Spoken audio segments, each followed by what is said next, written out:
All right. Well, welcome back from lunch, everyone, here at the lovely DrupalCamp, New Jersey. That's right. My name is Matt Cheney. Can you hear me?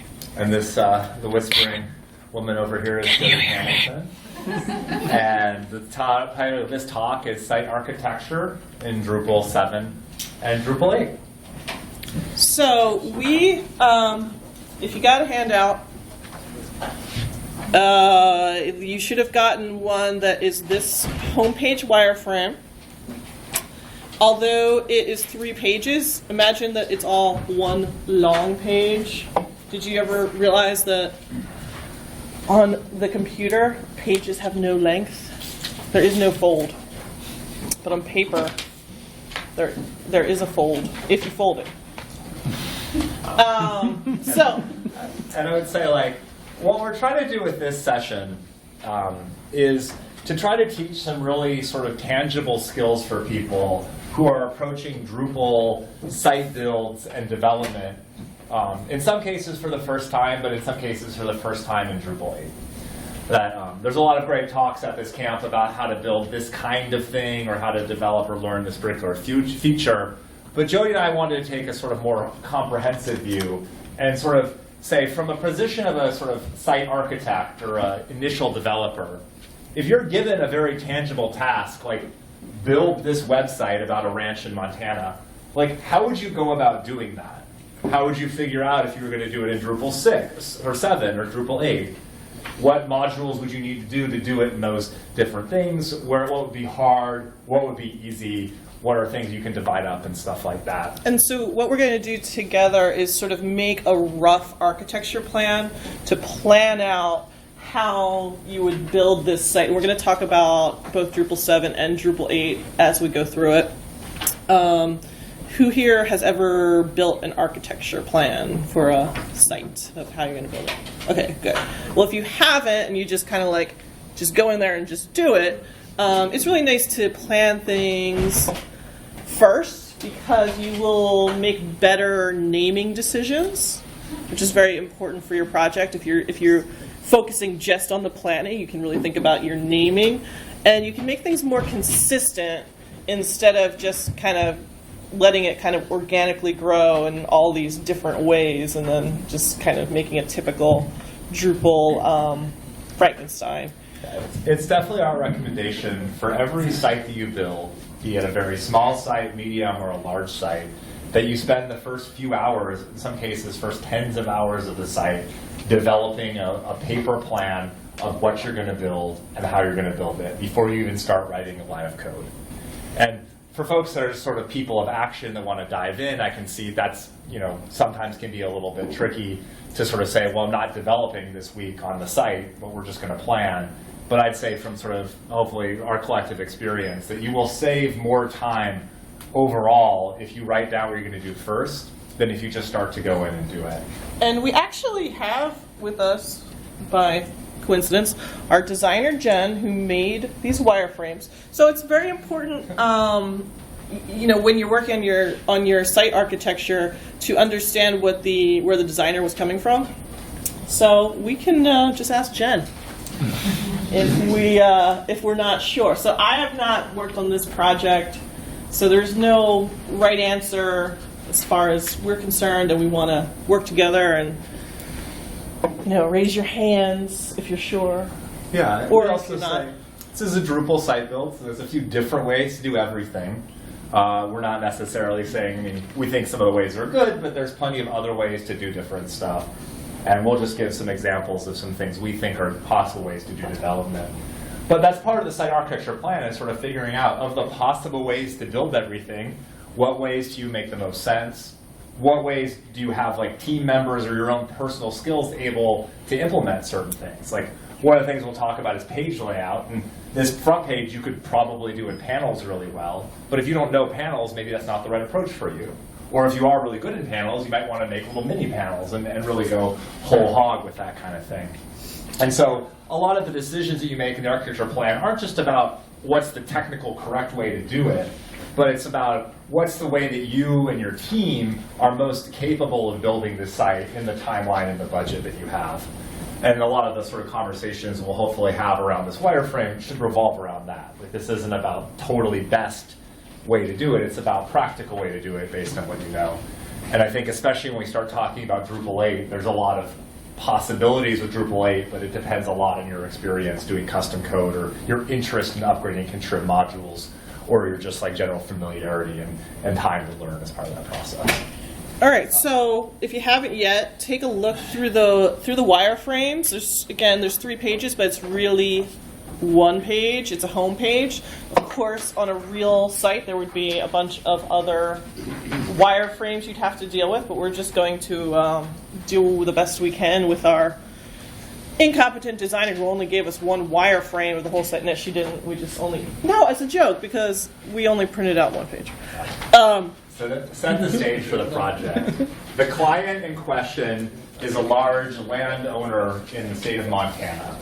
Who does like ecology projects. Yeah, she's super big into ecology, and she has this large ranch where she does a lot of ecology projects, invites a lot of researchers to come, and is very much like part of that sort of Montana Western spirit. I think it's science is what they call it. It's a science thing. All right, we're in a blue state, it's science, it's fine. Okay.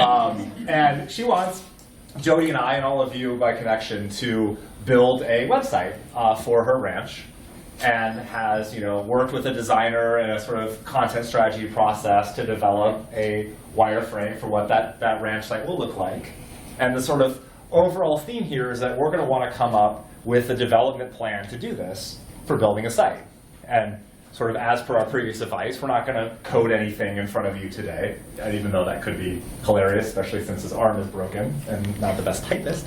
But also because we want to, we should plan this stuff first, that there'll be things that hopefully we'll find as potential pitfalls that we can avoid in our minds, as opposed to actually coding it and realizing we need to redo it. Well, there's nothing to it but to get to it. So, to do it. So, Plan to do it. Oh, yes, to start planning. So, first of all, we've got a content management system. So let's talk about content types. Well, maybe show them the whole thing. Oh, okay. Well, go ahead. I was just saying, there are a lot of different architecture plan templates that are out there. This is a more simplified version that we are sort of presenting today. I know, Jody, you use your own version that's a little more complex. Yes, I do, and I can share that link a little bit later. Yeah, we use like a big a spreadsheet that has lots of different tabs and wouldn't be very printable. And it's very exhaustive and exhausting. And I think a lot of it will depend on how big the project or how complex. I think the important thing we're trying to stress is just that you do some planning, and the more complex, obviously, the more planning you do. But the areas that we're trying to focus on that we think you should know these things before you start developing is which content types are you going to have on the site? Which taxonomy terms are you going to be using to categorize your content? Which image styles will you need to develop different sizes and different effects? What kind of user accounts will you have, and what fields will they need? What views will be there? What kind of displays might they be exposed to? What kind of panel panes or blocks or sort of widget content are you ultimately doing? Which menus will you be using, and how will those be implemented? What kind of administration functionality will be there and that you'll need to have for your users? And what additional functionality is there that you'll need to have some sort of functionality to make work? And then how are you going to do page layout? What contrib modules you might ultimately want? How are you going to do the theme, and what theme functions will you need? And for the configuration that you have, how will you actually store that in the code, and how will you do deployments with that? So if you didn't get a handout and you're looking at this online, I think your best bet is going to be to copy the document, and then you'll be able to type into it if you would like to type along. I know some people do not like paper. It's kind of weird. I think paper is great because you can use the screen and the paper. It's called an iPad. You can use 2 papers. Multiple papers, and you get to use a pen. Okay, so I think it'll be fun if we just look at the wireframes and you guys can shout out any content types you think we might be implied by that wireframe. Interactive stuff, so don't worry. Or raise your hand and then shout it out. Yeah. experts you think is a content type? So Anyone we want have to a back section up? Where's that's this section? Hear from our experts on the second Hear page. from our experts. I would not call it experts. Anyway, we're just calling out, right? We're not. Well, okay, so hear from our experts, though. Okay, but look at this hear from our experts section, and there's 3 things here, and then there's a little hint here of what content type this might be called. Dispatches. I'm going to go, a dispatch is the content type. And like some of that stuff, sort of, you can do it different ways, right? Like there is going to be a concept of an expert in the site that could be a content type if we want to store it that way. Or if our assumption is that the experts are maybe authoring the post, it could be a user account. And that's sort of, whatever way you want, you could do it. But I think there's sort of an idea that maybe we could do the users as experts and then have the dispatches as content types. I'd also say, like, a lot of dev plan, you sort of try some stuff and see if it fits, because like what you put at first, you might need to change later, depending on what else you see. This is really common in taxonomy. Anyone else see any content types? You're free. I'm gonna. Yeah. Field note? Field note. Okay. Yeah, nice.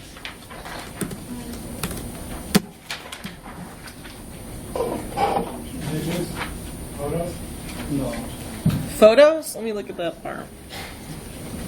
Are you talking about this section? Okay, but see what it says here at the bottom? Gallery.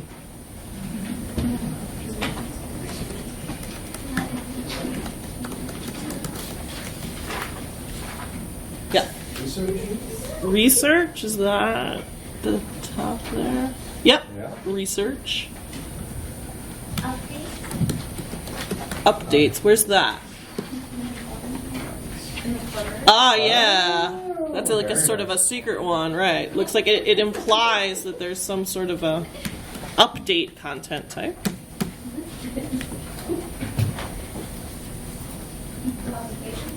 What is it? I couldn't hear it. Publication? Publications, also a secret one in the footer. And research?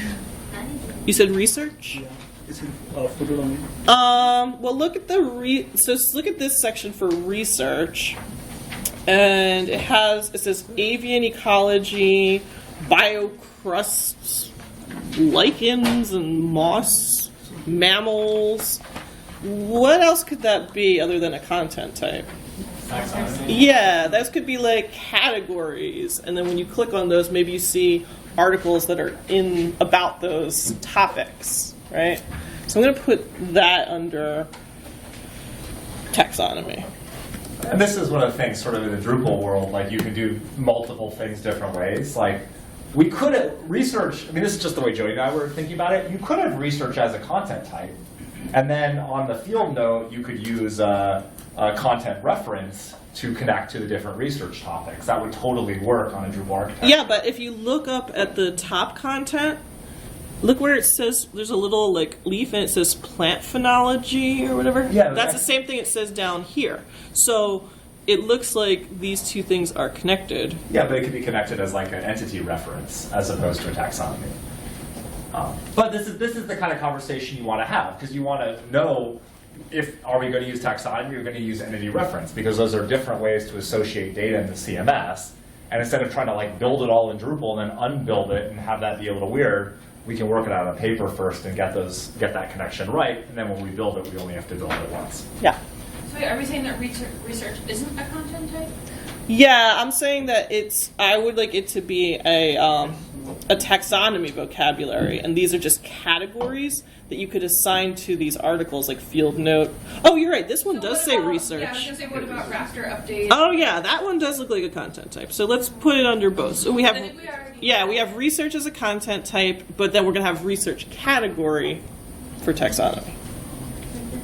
So you could have a research post, but then you would give it one or more categories, like mammals or whatever. Oh, so we already do to reference? Because here there's a research. Oh, have both research. Yeah. content type, and taxonomy. Yeah, there's going to be. I'm going to call this one research category. And that would be all the like avian ecology. Yeah. Yeah. This is one of the reasons why Jody likes post-it notes as opposed to writing on the actual wireframe, because then you can change it as you sort of do it. You're like, oh, well, that wasn't that. I'll just put it in a post-it note on, versus crossing it off. You can also use like technology. Post-it notes are technology. Yeah, actually. The other Okay, I see one more content type that we didn't get. Web form, since you got a contact page. Okay.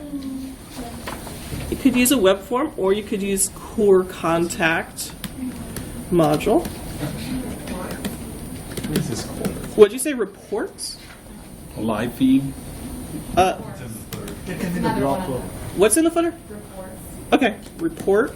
And then Alex said one called live feed, which is down here. See, it says visit the live feeds page as if there's going to be multiple live feeds there. And there's a lot of this process also where sometimes it's helpful to go back to the client or the designer and sort of ask some questions. Because I don't know, I've certainly been in this position where like this is the extent of what I get as a developer to start building a site. And there may be additional functionality that hasn't been designed yet that I have to support, or maybe stuff like needs to be changed later. Like the research category may make sense for the the field notes and stuff, but maybe the photo galleries also have categories on them as well. So sometimes you have to sort of like guess and try to future-proof your site. Be like, will the client want to have this category accessible to more than one things, or is it just with one thing? And that can help with your dev plan to try to be as general as needed for the project. What about this one? About us. It's just a page. Yeah. Should probably just have like a page or basic page. And now it did say photo down there at the bottom, so do you also have photos that are not galleries? That's something you gotta ask the designer? Yeah, Jen. Is photos just go to the galleries page? I'm thinking yeah, because I don't see anything that says galleries down here. Yeah, I think it was a bunch of galleries on Video, you don't have video on there yet. Okay.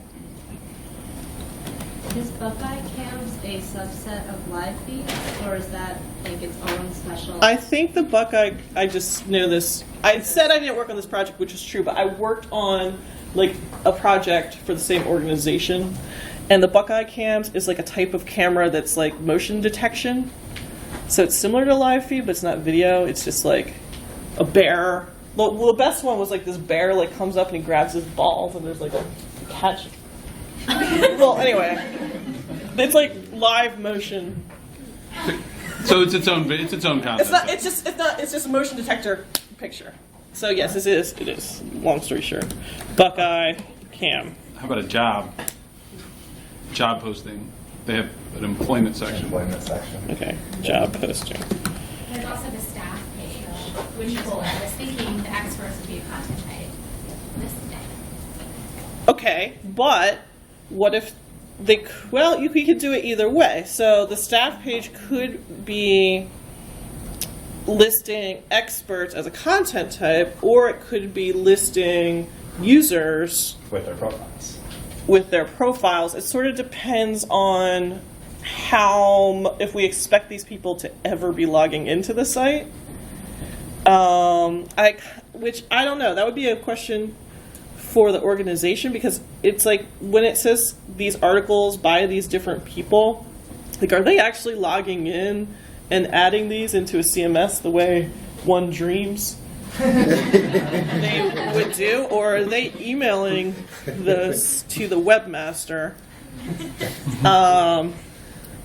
So I think we could go either way, and you got your own paper. Well, You be the boss. In But- some ways, it doesn't necessarily matter how you implement this. It matters that everyone on the team implements it the same way. And that's part of the architecture plan, is just making sure you have the definition of this so that we're using users, great. We're using content type for staff, great. We just know which way we're going. I'm just going to put users for staff and for like these users here, just to have diversity of entity type, which is of value core value to have the more diversity in your entity types, the better your results. At least in terms of presentation. What's that? Lab. Lab. I don't know what's going to be on the lab. That might just be a page just about their lab. I think you have the staff, lab, and employment and about us. It's more like about us. Yeah. Including staff, lab, what they do, employment, not just assigning. I mean, I don't see that staff as assigning, logging. Usually go somewhere else. You usually don't put it in that section. If you want people to log in and then change content. Okay, so you think we should make a staff member? I think that whole page, I mean, you can do a whole content on, maybe even under about us, different divisions, but it's describing the company. Or describing Right, so it might just be a basic page, Yeah. and they're just describing the staff. Well, yeah, I think that those are sort of interesting judgments too around how much time you have and how many staff there will be. Like I've worked with organizations where their staff page has really 3 people on it, and at some point you're like, well, if there's only 3 people, why not just make a staff page and just use the WYSIWYG to position their picture and then just edit it as one thing?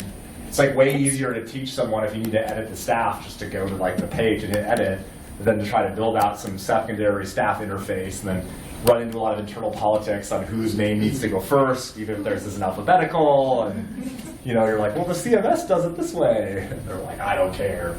This person has to be first because they write your checks. And then you're like, oh. So for a few of these, I want to talk about what fields we know that they are going to need based on the wireframe.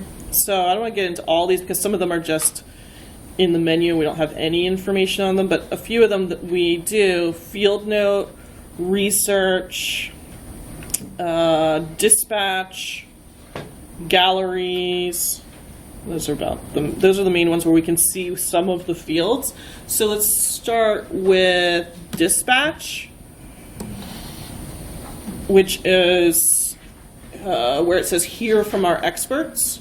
So what fields, other than like what would always be on a content type, like a title, they all have titles. So what fields do we have to add to this content type that we know so far? Author or expert. Yeah, so we could add a field to node reference an expert if we're doing what Molly wants to do, which is make an expert content type. Or we can just use the author field if the experts are going to be users, and then we don't have to do an add a field. Either way. Any other fields? Yeah. Field research, ecologist, it's the title, or something, it's either a text company or... Yeah, but that's actually not part of the dispatch content type. That's part of what? The user, right, or the content of the Molly. So under user, we would have to have a field for like, what would you call that? I don't want to call it their role because that's a loaded term. Title. Okay, title is also a loaded term, but Or you could do like job title or something. field is also a loaded term. But we could have a field, right? Okay, Not a problem. I'm I just think job gonna, titles just to are make fine. it clear, I'm gonna put title, role, field. TRFF, except for the Yeah, substitutes. we'll just call it TRFF. Their picture? Their picture. Okay, well we're down on users now. Picture. Okay, but on dispatches. We also have a picture for the dispatch. Thank you. The dispatches have an image field, which is what that Can I have the reference to the user? Right? You just put it on there. Date. and the date. Well, do you think we have to add the date? What if it's like not the date you uploaded it, but some sort of like special date that you want to do it? Well, yeah, but you could just change the date in the authoring information. Okay. That's what I usually do. I feel like less fields are better Or more fields. It's a conversation with the client. It's like, okay, you get these dispatches. How does that happen? I mean, it might be someone in the field that like sends an email off their mobile to someone and says, on this date, I saw this thing, and here's the picture. And that it might be easier just to build a field called date of dispatch, and they edit it in the CMS, as opposed to dealing with the creation date. Or you might just use the creation date because it's the date it's entered in, so you're showing the most recent stuff. And then that's just a question about being consistent. Either way it will work. It's just a question of how you want to do it. Okay. There also probably is some kind of description or text here. We're going to assume this is the teaser view of the content type on the homepage, or some sort of view mode, but there'll probably be some text around what the actual dispatch is. That will be as well. Okay, so let's go to field note, which is at the top. You see some field notes. Any fields we need to add there? This is a field note, sporophytes. I assume this is going to be a poll of some sort. Which do you prefer, sporophytes, bitterroot, seedlings, or maturing buttercup seeds? There's the field note where they talk about all these things in there. I'm going with maturing buttercup seeds. Okay, so what fields do we have to have on a field note? Taxonomy Taxonomy Yes. reference, yeah. So we're going to have a taxonomy reference field to the research category. You probably need a homework. Who is doing the field notes or? Yeah, we You have probably. experts, I mean, those experts have, Yeah. Who's giving the note? Author Did field. Jody just make it up as test content? or- Now it's on the live site and nobody noticed? Or reference to expert. Image of it. Image. Oops. And again, maybe a date field. Looks like research, so far as we know at this point, it's got the same fields as field note. That's right, it just is the content type. There is a featured research. Is there A featured. Can you scroll, scroll down? Yeah, what's that? This? Yeah. This looks like it's sort of just like some static text about the organization. So I don't think we need to make a content type about that, but we'll get But to we will have to address that Yeah. because that needs to be built. No, not a content type, just to type, check mark field on the research or something. Are you talking about this section here? The entire section. Like a Boolean to identify it as being featured Yeah. and promoted. This stuff. Oh, Not yeah. that, not that. Yeah, so we're going to clearly have more field notes and more research This? that are on this. How do we get are these things just the first ones that Right. or the last ones that are posted, or are they featured? And I think those are totally good things to flesh out. And usually sort of we'll handle that more in like the view, like in a views section. It's like, how are we going to display them? But you're right, we might need a field on that, a field or a flag or some sort of indication that says this will be on the front page or not. Yeah, a lot of times I'll just use the promoted to front checkbox that's already there, and then you want to decide if you want to default that to being on or off in terms of promoting some of these things, unless you just want to use the most recent. The other sort of shout out, sort of best practice I'd steal from Jody is that one of the things that if you're building out these content types as a developer, it'll ask you for the name of the content type. It also will ask you for a machine name as well as some help text as well when you're building it out. And I think as a developer, sometimes I can get a little lazy and I'm just sort of like, field note, help text, add a field note, description of the field, give me field note information or something. But one of the things where if you build a really robust dev plan, you can actually write out in like full sentences what your help text for each of the different fields are going to be and what the human readable name is going to be, and you can present it very well. So that as a developer, you're not trying to on the fly make up help text, like you're just going to copy and paste it out of the dev plan, but you can really flesh out like all the different fields. And that can make a big difference as an admin. If you're going back at the back end of the site and you're seeing like really good descriptions of what to do for someone who's like just new to the CMS, just trying to like do their job, that's really helpful. And that's a good way to sort of do that work up front. It's also a good way to make it consistent. Because if you look at the dev plan, you can make sure the help text for all the different fields all looks and reads the same because it's all in one document.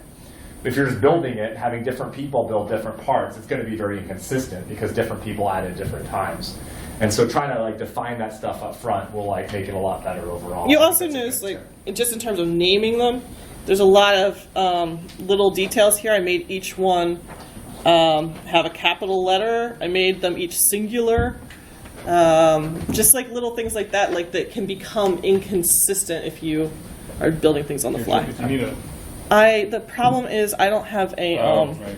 I can't project and charge at the same time, so we're just gonna live on the edge here, and then when I run out of battery, I'm just gonna, Is it VGA or HDMI? HDMI. Yes! It's kind of off market, so TBD. It flashed a lot on me the other day. Okay, so just to wrap up the content types, photo gallery. Oh, thank you. Photo gallery, which fields do we need on that, would you assume? Plug in right here too. There's For the photo gallery, you're probably going to need multiple images. And it's possible those images will also need captions for each image. And maybe like a credit as well. And so this gets into one of the differences when you start talking Drupal 7 or Drupal 8, is that for the most part, the stuff we've done now, images, authors, references, those are going to be the same in Drupal 7 or 8, same modules, this kind of stuff. Maybe, but when we start talking things like field collections and paragraphs as solutions, those are going to be different depending on Drupal 7 or Drupal 8, or can be different. And that's one of the things when you start looking at like a list of modules you need for a Drupal 7 or Drupal 8 site, you want to make sure that each field that you have on your Drupal site, there is a corresponding way to do that field in Drupal. And you might be, if you're doing like complex addresses or embedded maps. Is it charging that? Yeah. Thank you. Okay, just. this is the aftermarket feature. Okay, just. It's okay, just blink. Are you taking the resolution back? I don't think it's even charging though, to be honest. Yeah, it's not charging anyway. Sorry. 8%. I've been watching since it started. We can go get you another computer. Yeah. Go get me another computer. But I would say, like, one of the things for Drupal 7 and Drupal 8 you do have to watch out is when you make a list of fields, you should then compare those list of field types to what fields are possible in Drupal core for 7 and 8, and then what contrib modules you need to use to add to them. And your obviously list of fields are going to vary a lot, but in Drupal 7 there was a lot of contrib modules that would add different fields, like an embedded map, or like some sort of payment thing, or some sort of address, or a Bitcoin address or something. And making sure that you have a version of that for 7.8 is a big decision. Because one of the things you absolutely need to get right in every Drupal site is your content model. If you mess that up, all the other stuff you're going to do will have a lot of trouble. And that's sort of why I think we started with content types first, was you need the content type model right, because all the things like views and image styles and stuff you do later relies on it.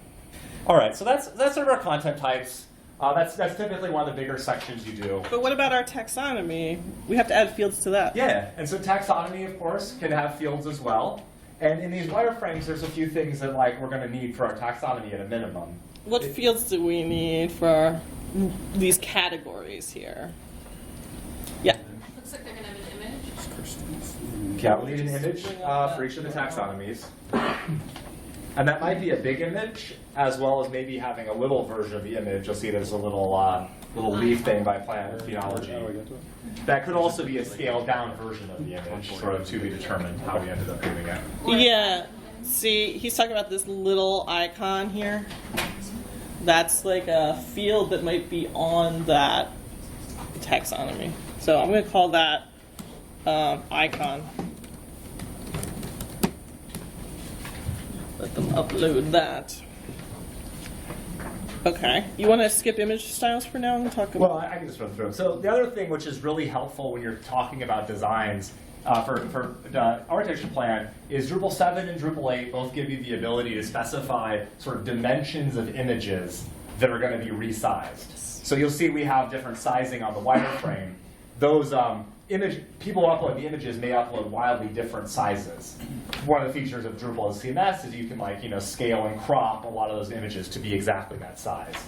But one of the gotchas that I see a lot of people build architecture plans is they take a wireframe like this and they assume that these are going to be the dimensions of the final image. That's not always true. A wireframe is sort of supposed to be an approximation, but this isn't a black and white version of the site. You don't just color it and you get the design. And so when you start to think about doing image styles, you never want to, or typically never want to name your image style like, you know, field note underscore 180 by 60 or something like that. Like you're not trying to put in specificity. You want to name it something like, field note large version or field note small version, because how big or how small is going to change in the final designs, and then can change in the final designs, and can change in the round two. I would even argue maybe don't even call it field note, because that's gonna, because what are you gonna, the whole point of these image styles is to make it easy to reuse them. So this is the example of like a really bad name for an image style. Now I think it's okay to name your, so when you make an image style, you can pick the label and the machine name. You can change the label later. So if it's useful to you to put the dimensions in, which I think it kind of is, you can put that in the label. Just don't put them in the machine name, because otherwise you know what's going to happen. You're going to end up later trying to figure out which image style you're using on a certain page and find out, that it's named like field note 100 by 100, but you're using it on a completely different content type, and it's not that size at all. That's very confusing. And then that's no good. So I also think, and this is my own preference, I try to have a different image style per possible use case, per content type. Like, even though some of these things might look the same, like the photo gallery and the dispatches, even if they're the same dimensions initially, I typically will make them as two different image styles, because in the future I may want to change them. And it's not that much work for me to configure two of them, but it's a ton of work for me to just split them up in the future. Mm-hmm. Because when you define the image style, you first define the image style, then you're ultimately going to reference it in views, you're going to reference it in custom code, you're going to maybe link to it in blog posts. Like you get really married to it as an idea. Well, what I would really like to do is, I'm really into view modes, so not just have full and teaser, but come up with cool names like compact and mini and featured and blah blah blah, and then you could name your image style the same as the view modes. Yeah, have your compact image style, and that way you could reuse that image style on all different bundles, all the different content types wherever and you would always come out the same, and then you can mix and match your content types and then have the same image style. Yeah, and if you're not familiar with view modes, because you should, it's definitely something that worth check out. So Drupal by default, when you create a content type, it gives you a teaser and it gives you a full page view. Those two are the default. But it's actually really easy. You can add additional view modes to it, so you can specify what Jody was saying, a compact version of the content, or maybe a featured version of the content.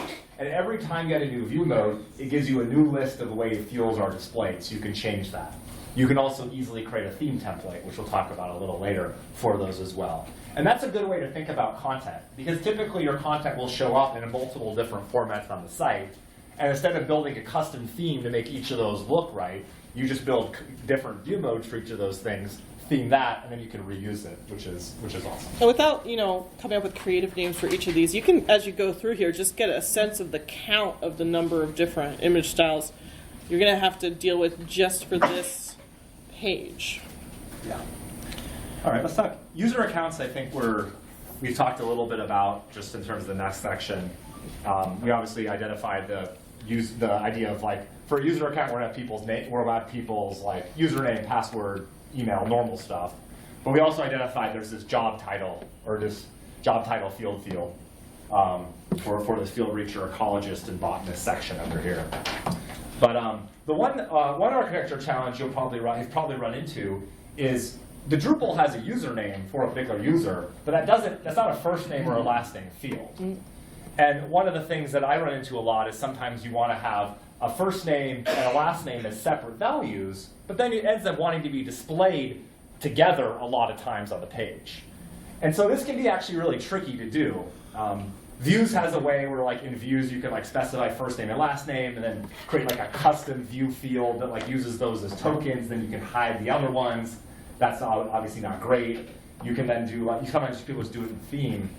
But one of the things I know Jody's a big fan of is there's a module in Drupal 7 called the real name module that actually will give you first name and last name fields on your user form, but then will also expose a full name value that you can use in views and use in your displays and stuff like that.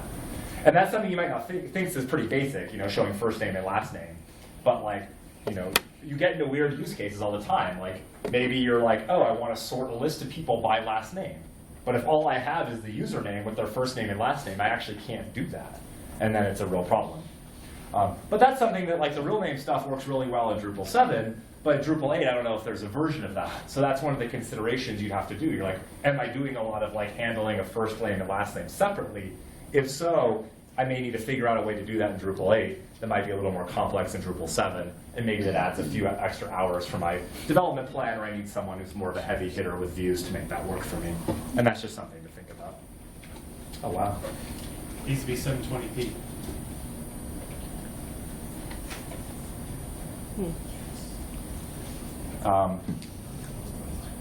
The other stuff for user accounts is that looks like users are going to have an image. You'll see here under the dispatches, there's a little picture of a user.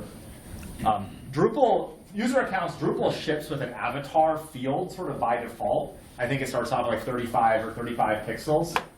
That's something you could use. It definitely will accept a picture. But one of the things that I like to do is I actually don't use the profile field typically. I'll just create a custom content type for an image and just call it profile. And then it behaves like all my other images.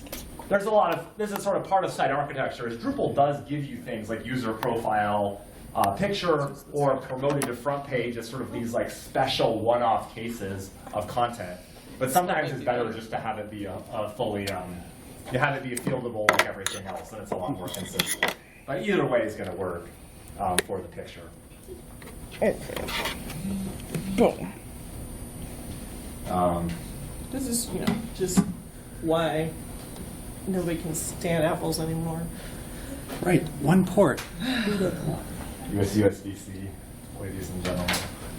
All right, well, I could talk a little bit about views. So views module is obviously a really key part of any kind of site build. It's something that was obviously in Contrib for Drupal 7, so you had to add it, and almost everybody did. And it's in Core for Drupal 8. And views is something that I think makes our lives a lot easier typically. It actually will do the kind of listings and grids and stuff that we have on this paper. It's sort of the heart and soul of the design of Drupal, and it's something that really is very unique to Drupal as a technology. But if you've ever used views for more than a minute or two, there's a lot of options in views and how to do stuff. And then when you're sort of, in some ways, doing views work is just as complex development as actually writing code. I think that this header area, I don't know if I would call it a hero, or what would you call this, Jen? Featured, a hero, okay. Is a good example of some crazy views stuff. Does anyone see what the challenge is here for making this into a view? No? Yeah. How do you specify which piece of content goes in which slot? Yeah. That's true. There's there's slots here. Also multiple view modes. Yeah, and there's 3 different ways that they're being displayed here in terms of the image size. So we either, what's that? How do you crop the image? It's another problem. Because is the image going to, I assume knapweed looks good at any dimension. It's not like, it's just going to be Well, the way that I might do this in Drupal 7 is using, Panels has this sub-module called mini panel, where you can define a layout that looks like this in mini panels, and then you can maybe have, for each of those content types, field note, research, and field note research, different view modes. And you can, in mini panels, you can say, show me this field note with the big hero style, which is bigger. Show me this research thing with this half page option. Show me this field note with a quarter page option. And you could actually build out a mini panel version like that. You can also build you could have your CSS rules such that it can shrink and sort of expand the content depending on how big of an area it's in, although you might be loading images bigger than you need in that case. But that sort of depends on the kind of administration requirements you have. Do you need admins to be able to specify individual boxes what they want? Or is this just a river of like the latest stuff? Like the big field note here just happens to be the last thing that was posted. And this research thing up here is the second to last thing that's posted. Because one of the things that you can do in Views is you can make a Views display plugin that actually would kick out a custom template and could actually populate it like that. But a lot of this comes down to admin experience. Is that homepage just the last 4 things? Or are these specifically chosen things by the client that's going to decide what it is? And that's where you can start to say, if it's specifically chosen, we probably need a solution like mini panels to be able to like specify, or some sort of option in the theme to specify what's going to be there. If it's just a river of the last 4 things that have been posted, we can do this as a Views plugin and call it a day. And then that sort of, and those are the kind of decisions that those are radically different architecture choices, and it depends a lot on how you're actually going to be administering it down the line. The section below is the research section. This looks a lot more consistent with maybe what just a normal view like grid or something would be. We could organize these potentially in alphabetical order or based on the weight that you drag them in the taxonomy. And we can have, this is just a view of taxonomy. One of the things that, of course, Views can do now that it hasn't been able to do is it can easily list taxonomy terms or user accounts or node types or any entity actually with its fields and show it off that way. One of the other things when you're doing Views that you want to think about is that Views allows you to sort of display the entities that you're listing in a variety of different ways. So you can just have an unsorted list of them, which you can then theme later. Or you can put it into a grid where it actually will spit out a table or something for the individual grid items. Or you can have them be like full with different view modes depending on what you want. And trying to specify some of that up front is really helpful. Because the whole dev plan idea is that Jody, who's like an expert at this, can write down all the stuff that needs to be done, and then she can hand it off to someone who's maybe less experienced, but they can then follow her playbook to actually build the view in question, and then she can review it. And so there's sort of a cycle of like getting all the important details right and letting people fill in. Yeah, so in like a real architecture plan, instead of just one line like this, I would specify all kinds of things. I would specify if there were multiple view displays, what they were called, what fields they're going to be, obviously the filters, whether or not you're only showing published content, who could access the view, if it's a page, what the URL should be, and then there's like a bunch of things that people often forget, like if there needs to be a pager, what type of pager, if there's filters, what should the empty text be, if there wasn't any content there, or even if there isn't filter. Yeah, and you go through for each of the views on a page. There's galleries and some other stuff on there, but why don't we skip down to the panes blocks, because this is pretty interesting in Drupal 7, Drupal 8. So one of the things that you end up a lot of times, you have pieces of content like this about text right here in the middle, where this is definitely content we need on the page. But this content isn't something that's necessarily going to be a content type, because it might just exist in this one place. Or maybe this exists on a bunch of places, but it's the same. And this is something where you need to specify this. So in our dev plan, we might say, okay, we've got an image, a title, and a description. We're not going to make a special content type just for this, but maybe we want to make, in the Drupal 7 world, we can make a fieldable panel pane. Fieldable panel panes is a module of Drupal 7. You can create little panes that you can put in that have different fields on it. So we could say, let's make a fieldable panel pane for about, and it'll have a title, an image, a description. And this is where it gets in. We were sort of thinking Drupal 7, Drupal 8. Well, in the Drupal 7 case, you want to use fieldable panel panes. But there's no fieldable panel panes for Drupal 8. So you wouldn't do it that way.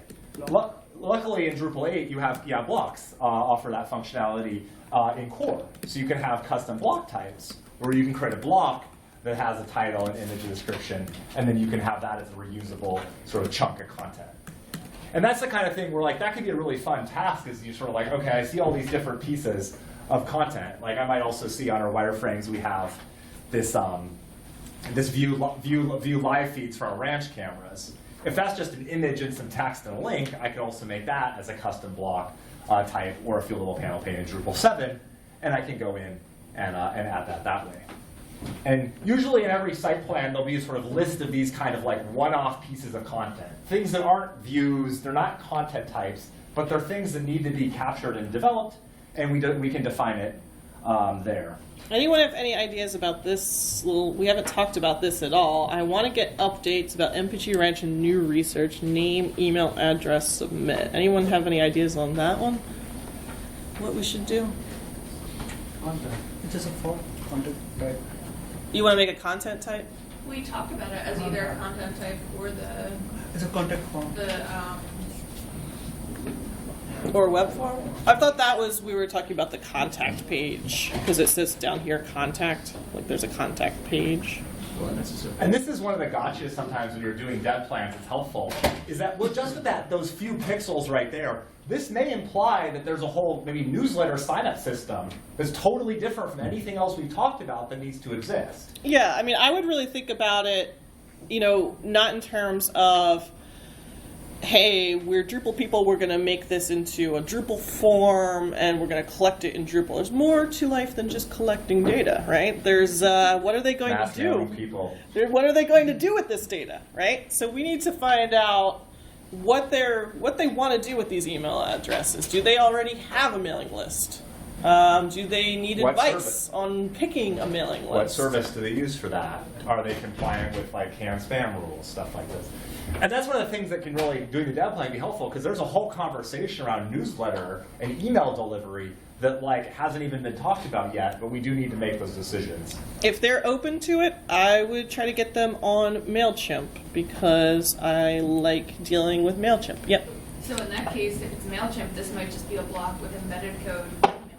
Yes, or you just use the MailChimp module, and it gives you blocks. And MailChimp module is available over Drupal 7 and Drupal 8, so you can get that in there. And that's and that can be part of your thinking. Like if you're like, oh, if the client needs a newsletter, doesn't have one, you're going to want to think, okay, well, for building this in Drupal 8, I probably want to have a solution for newsletter that I'm recommending that also has a good module for Drupal 8 as well, and you can check that out ahead of time.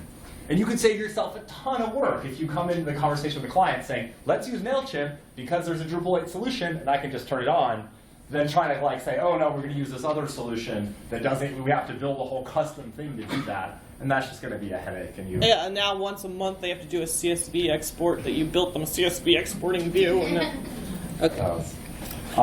The other thing is sometimes like this view live page area, you want to figure it out. That could just be an image you upload as sort of a teaser for it.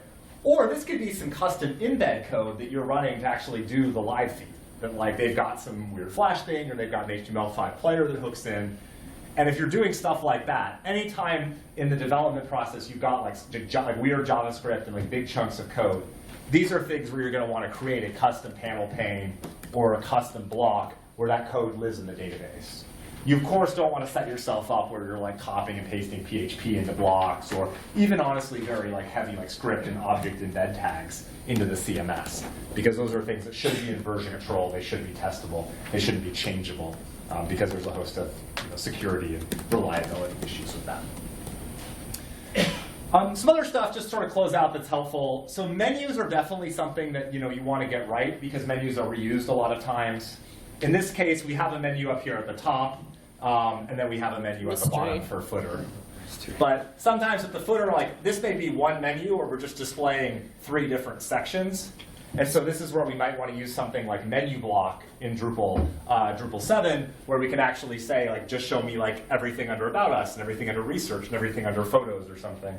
Well, I thought it would be cool because we were trying to figure out, well, if this is just a menu down here, how are we going to get it into 3 columns that are, consistent and have the right things in the right columns? We don't want to make 3 menus. So we could break it up with menu block.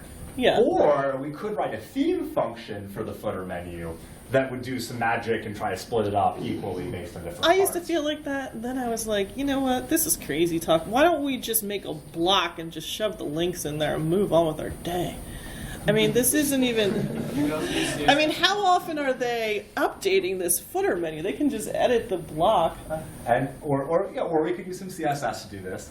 And a lot of it's figuring out what way we want to do and then making some notes. So we have a section in here for theming that we're not going to talk about too much in our dev plan. But this is where you sort of want to start to say, well, if we're doing a three-piece menu, we just know that in our theme, we either need to make a theme function to override it to do different columns, or we just need to do it in CSS, or we're going to just make some decisions. Well, I was also appreciating we could make About Us, Research, and Photos be the top level menu items, and then these other ones are sub items under each one, because then the themers can make that look like 3 columns. Yeah. So we'll have some structure there.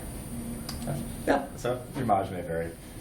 Some other stuff here, just to sort of round out the dev plan of some other things, is you're going to have some admin functionality you're going to need to do. There's obviously nothing here on the wireframe about admin stuff, but when you're doing a dev plan, if you haven't been given admin requirements, definitely ask about them.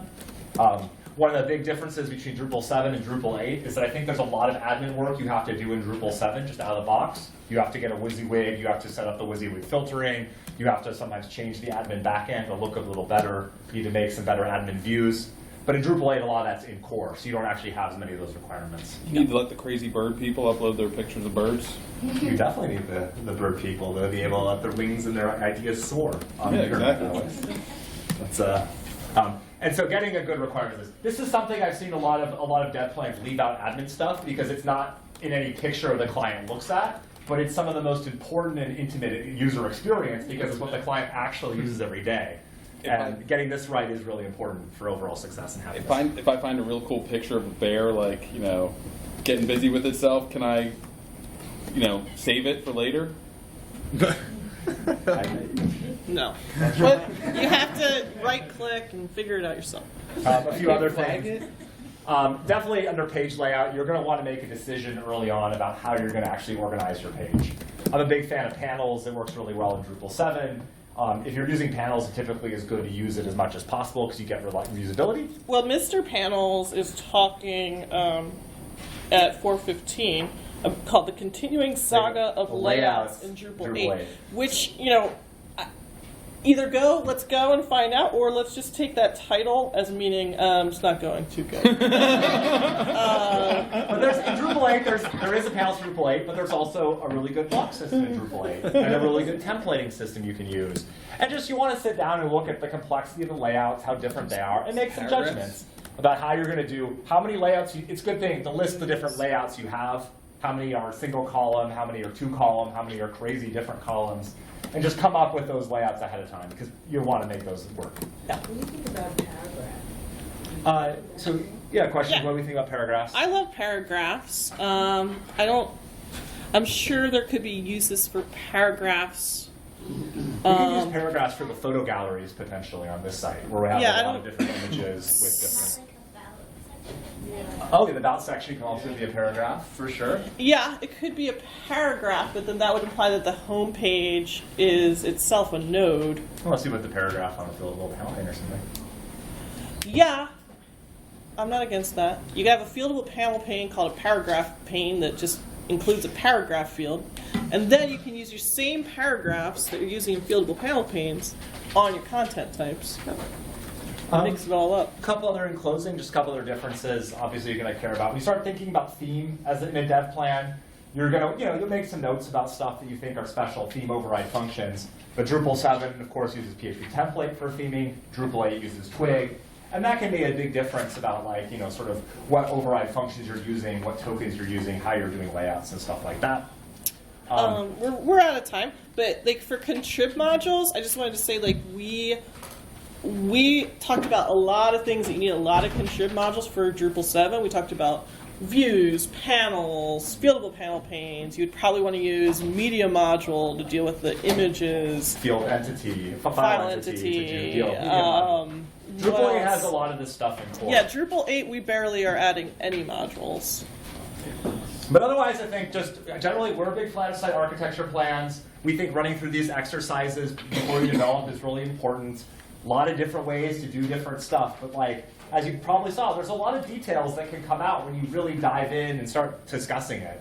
And so we'd all encourage you to sort of make your own dev plans before your stuff. Think about Drupal 7 or Drupal 8, and otherwise have a very good day here at DrupalCamp New Jersey. Thank you.